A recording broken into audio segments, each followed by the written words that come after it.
Avant de débuter le visionnement de cette capsule, nous vous invitons à aller chercher la fiche d'approfondissement numéro 8 au www.diocèse-3-rivière.org. Vous pouvez aussi demander la fiche d'approfondissement numéro 8 en envoyant un courriel à secrétariat-pastoral@diocèse-tr.qc.ca. Bon ressourcement.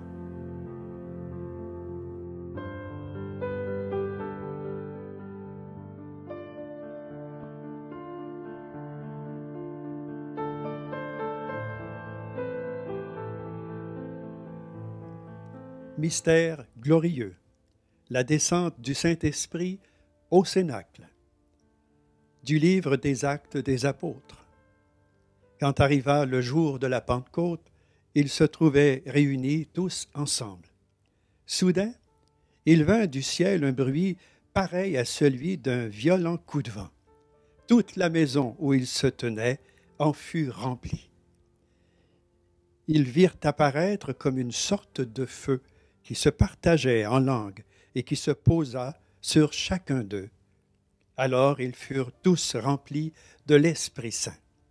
Ils se mirent à parler en d'autres langues, et chacun s'exprimait selon le don de l'Esprit.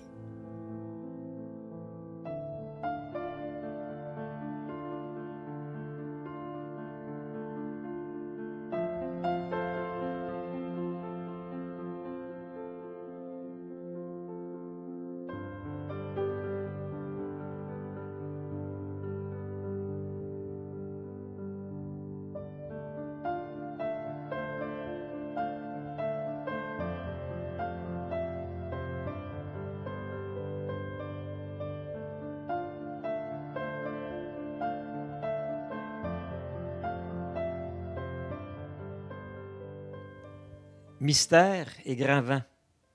Les grands vents du printemps, les grands vents d'automne, les grands vents de l'actualité également. Mon nom est Léo Guilbert.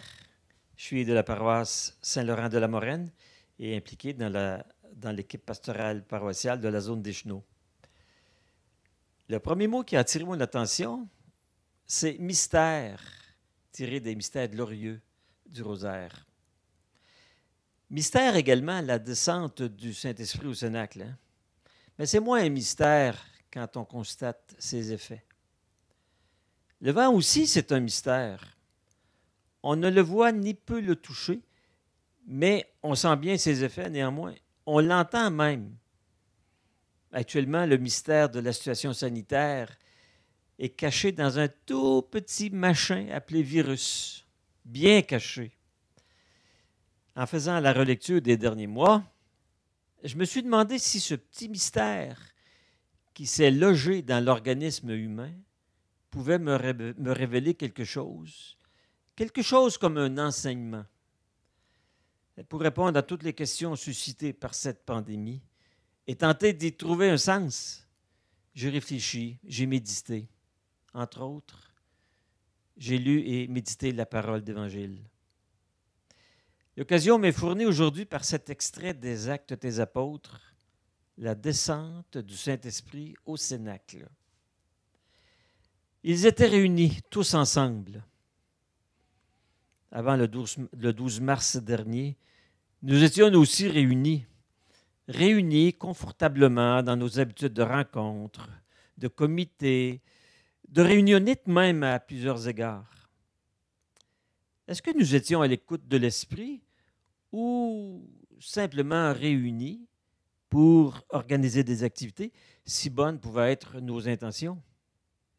Réunis pour assurer des services essentiels? Puis, soudain, est-il écrit dans le texte.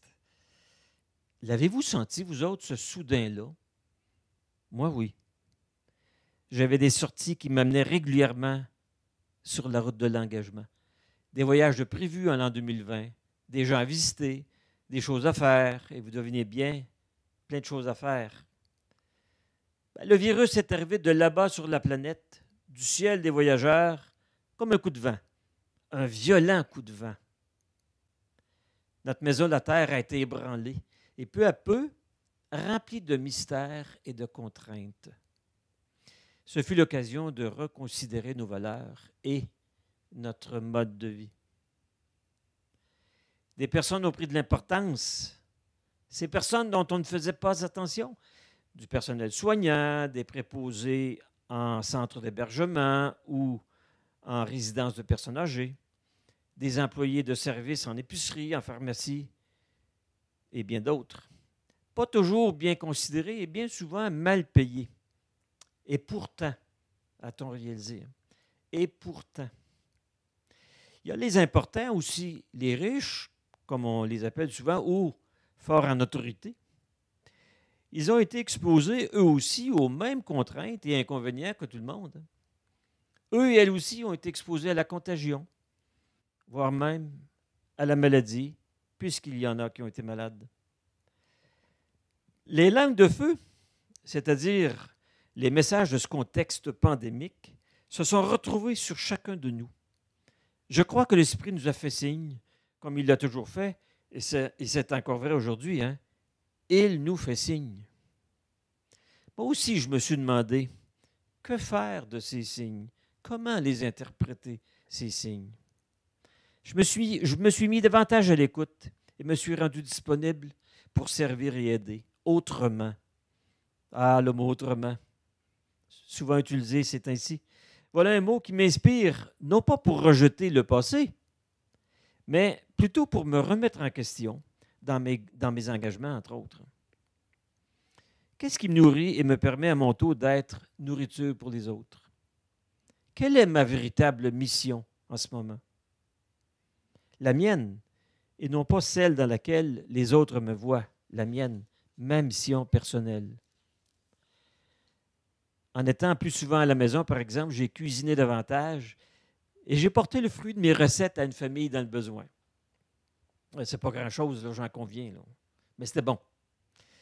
Mais Dieu ne nous demande pas absolument de faire quelque chose d'extraordinaire, hein. Il nous invite à croire. Et c'est cette foi qui nous conduit vers les autres, une foi d'action. Tout ce que vous aurez fait au plus petit d'entre les miens, c'est à moi que vous l'aurez fait. Matthieu, chapitre 25.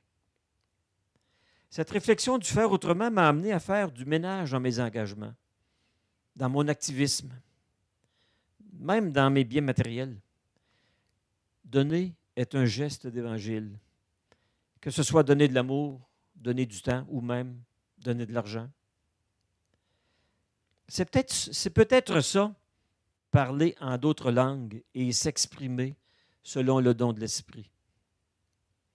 OK, à partir de maintenant, là, on se met à l'écoute de l'Esprit. Bien sûr, ce n'est pas nouveau. Mais on fait quoi avec ça? Et je fais quoi maintenant? Pas le je personnel, mais le je de chacun et chacune d'entre nous. L'horizon de l'année pastorale 2020-2021 n'est peut-être pas le beau ciel de l'aurore colorée, mais il est ciel quand même. Le ciel de l'essentiel. Le ciel de l'attention à la personne, tel qu'il est écrit dans le message évangélique. Le ciel de la fécondité avant celui de l'efficacité dans nos projets. Le ciel de l'expérience chrétienne comme approche pédagogique. Il y a tant d'expériences fécondes qui ne sont pas nommées. Il y a tant de chrétiens et de chrétiennes qui s'ignorent parce qu'ils ne sont ni à l'Église ni en prière. Mon engagement en Église en est un d'abord de témoignage.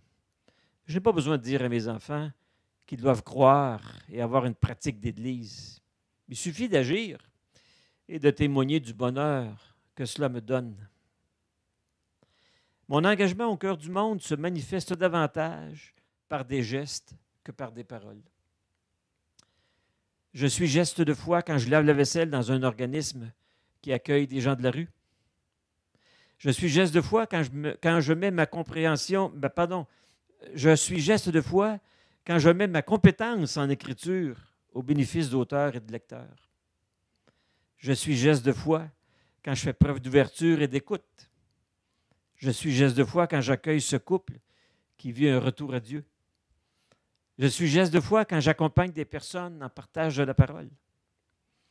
Je suis et serai encore geste de foi dans mon implication au sein d'une équipe pastorale paroissiale. Aujourd'hui, nous sommes réunis en ce début d'année pastorale, avec des langues de feu au-dessus de nos têtes. L'Esprit nous inspire toutes sortes de langues, peut-être même des langues inconnues. Dans une attitude d'audace, de créativité et de confiance, demandons-lui encore d'apprendre le langage du partage, de la compassion, de l'attention aux personnes souffrantes et sans espérance. Proposons-leur un modèle, notre modèle, en la personne de Jésus-Christ. Lui, là, n'est pas un mystère.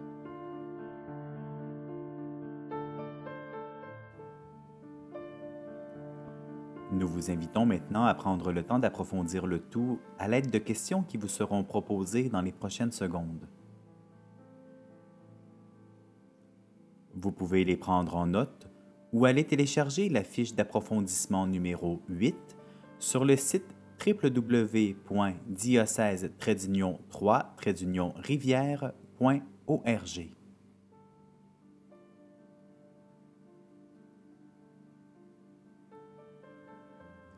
En ce temps de grand vent, quel langage suis-je invité à m'approprier pour devenir un geste de foi?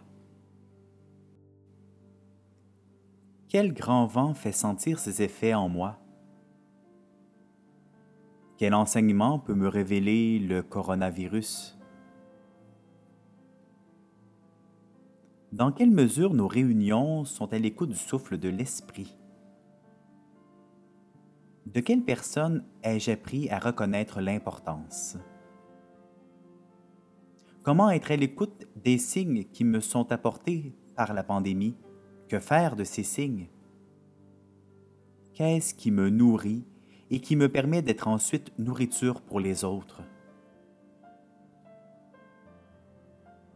Quelle est ma véritable mission personnelle en ce moment? Quel geste de foi suis-je invité à devenir? Quelles questions ou quelles réflexions cette capsule vidéo me laisse-t-elle personnellement? Avec qui pourrais-je approfondir ces questions ou ces réflexions? Et quand?